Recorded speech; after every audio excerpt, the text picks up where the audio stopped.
मिसा आपको ये बात समझ में क्यों नहीं आ रही कि बीजान बिल्कुल दुरुस्त कह रही है। इतना बड़ा फंक्शन हो रहा है, इतने सारे लोग आ रहे हैं, अगर उसमें महक भी आ जाएगी तो क्या फर्क पड़ता है।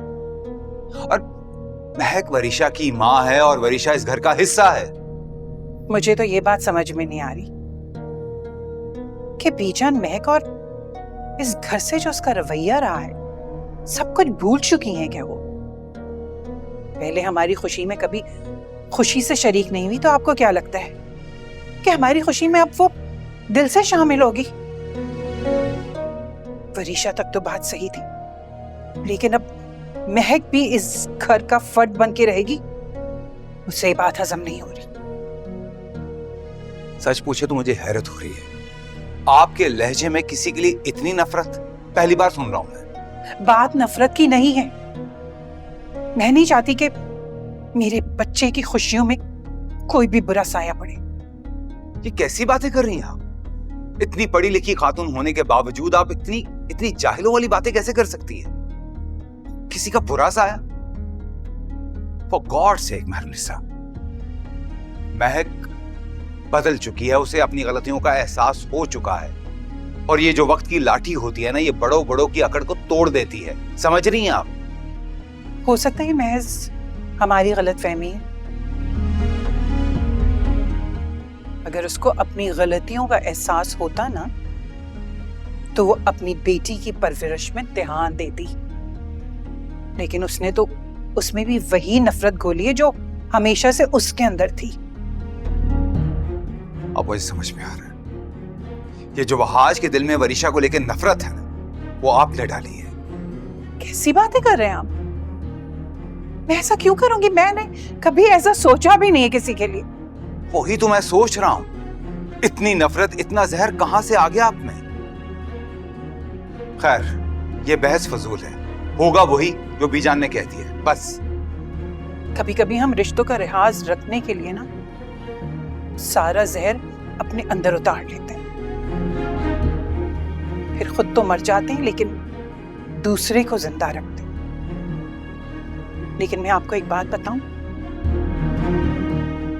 अगले को फिर भी एहसास नहीं होता दूसरे के खुलूस का, उसकी कोई कदर नहीं होती। ये मेरी बात याद रखिएगा, महक उसी में से है।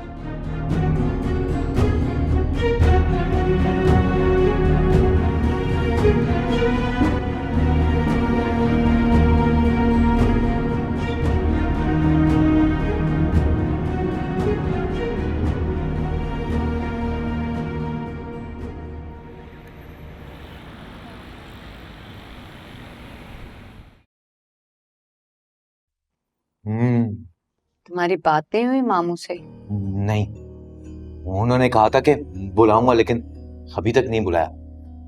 लेकिन अब क्या होगा? परसों से तो तुम्हारा ऑफिस है बेटा। कुछ भी हो जाए मैं ऑफिस जरूर जाऊंगा। मुझे अपनी जिंदगी में कुछ बनना है, अपने पैरों पे खड़ा होना है। मैं ऑफिस जरूर जाऊंगा।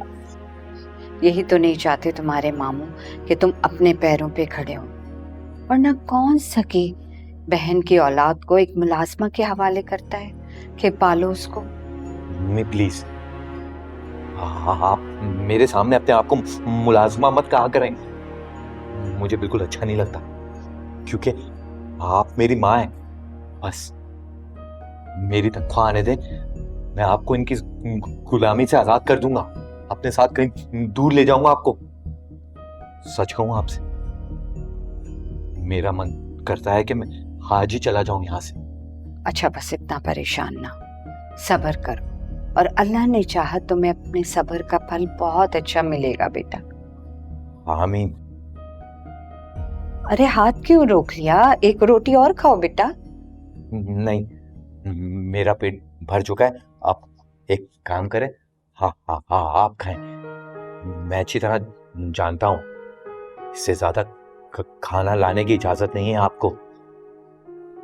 न जाने कई रातें आपने भूखी पेट सोई हैं।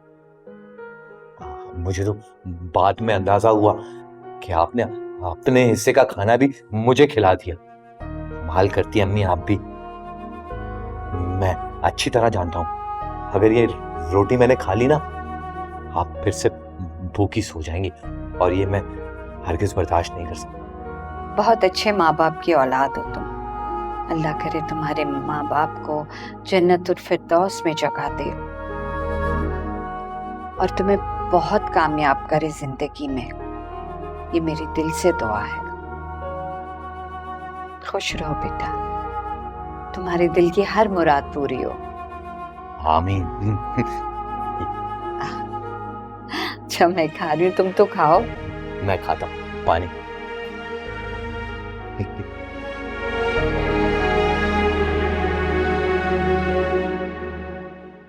खाना खिला दिया, आइसक्रीम भी खिला दी, सनसेट भी दिखा दिया, बीच पर भी ले आया, लेकिन मैडम का गुस्सा है कि उतर ही नहीं रहा है। भाई पता नहीं क्या कर रहे हैं। अभी मैं अगर एक थर्मोमीटर लाके लगा दूंगा ना और वो लाकर यूं माथे पे लगाऊंगा तो उसका पारा भी फट जाएगा। मैं इस वक्त बिल्कुल भी किसी मजाक के मूड में नहीं हूँ आज। तो मुझे कह रही हूँ, मैं तो मजाक कर ही नहीं रहा। क्या हो गया है यार? अच्छा लिसन टू मी, एक काम करते हैं, मॉम से बात करता हूँ, उनसे कहता हूँ कि ये मंगनी की फॉर्मेलिटी में पड़ने की क्या जरूरत है, सीधा सीधा हमारा निकाह करवा दें। मैं और तुम इकट्ठे दुबई चले जाएंगे, ट्रैवलिंग की ट्रैवलिंग, हनीमून का हनीमून। मुझे नहीं चाहिए ऐसा हनीमून। वहाँ आज तुम्हारा इस ट्रेनिंग पे जाना वहाँ जरूरी है क्या? प्लीज मत जाओ ना। शिफा क्या हो गया, क्यों बच्चों वाली बातें कर रही हो? याद है तुम्हें, तुमने यहीं इसी बीच पे खड़े होकर मुझसे एक बार क्या कहा था कि तुम्हें मेरे और अपने रिलेशनशिप की सबसे अच्छी बात ये लगती है कि हम ख्वाब देखते हैं और उनको मैनिफेस्ट ऐसे करते हैं जैसे वो ख्वाब नहीं हकीकत, वो सच में हमारे इर्द गिर्द। ये ट्रेनिंग मेरा ख्वाब है। मैं जानता हूं डिजिटल मार्केटिंग आने वाले वक्तों में किंग होगी, किंग। अगर मैं ये ट्रेनिंग करके आ गया तो हमारा बिजनेस मुझे कोई भी नहीं रोक सकेगा। और क्या तुम नहीं चाहती हो हमारी फैमिली सिक्योर हो? और अगर तुम ऐसे उदास रहोगी तो मैं जाऊंगा कैसे? अगर चला भी गया तो मैं जाकर ट्रेनिंग कैसे करूंगा? और वैसे भी यार 2 महीने की बात तो है सिर्फ। 2 महीने वहाज, तुम्हें पता है 2 महीने कितने ज्यादा होते? तुम तो वहां बिजी होगे। अच्छा फिर ऐसा करो कि तुम वादा करो, तुम जल्दी आने की कोशिश करो। Promise me. देखो शिफा, सच्ची मोहब्बत होती है ना, वो वादों की मोहताज नहीं होती। जिन्होंने साथ नहीं निभाना होता वो कस्में खा के भी भाग जाते हैं, पर जिन्होंने साथ निभाना होता है कोई भी वादा किए बगैर सारी जिंदगी साथ रहते। तुम्हें इतना भरोसा तो होना चाहिए ना मुझ पर, मेरे प्यार पर। क्या भरोसा नहीं है? मैंने ऐसा कब कहा? फिर क्यों ऐसे कर रही हो? अरे ये 2 महीने का वक्त क्यों चुटकियों में गुजर जाएगा? एक्सक्यूज मी, चुटकियों में? हाँ। तुम वहां पे बिजी होगे और मैं यहाँ पे सिर्फ बोर होंगी और कुछ भी नहीं। देखो मेरे सामने ज्यादा एक्टिंग नहीं करो। तुम उदास हो ये बात मैं समझ सकता हूँ, लेकिन तुम बोर हो जाओगी ये मैं नहीं मान सकता हूँ, क्योंकि मैं जानता हूँ तुम्हारी वर्कशॉप बहुत अच्छी चल रही है, राइट? और उसके अलावा मैडम, मैं ये भी जानता हूँ कि आपने एक बहुत बड़ी डील स्ट्राइक कर ली है। मुझे तो ये यकीन है कि मेरे वापस आने से पहले ना यहाँ पर लिखा होगा शिफा टेक्सटाइल मिल और तुम होगी वहां की सीईओ। बटरिंग कर रहे हो? Sort of.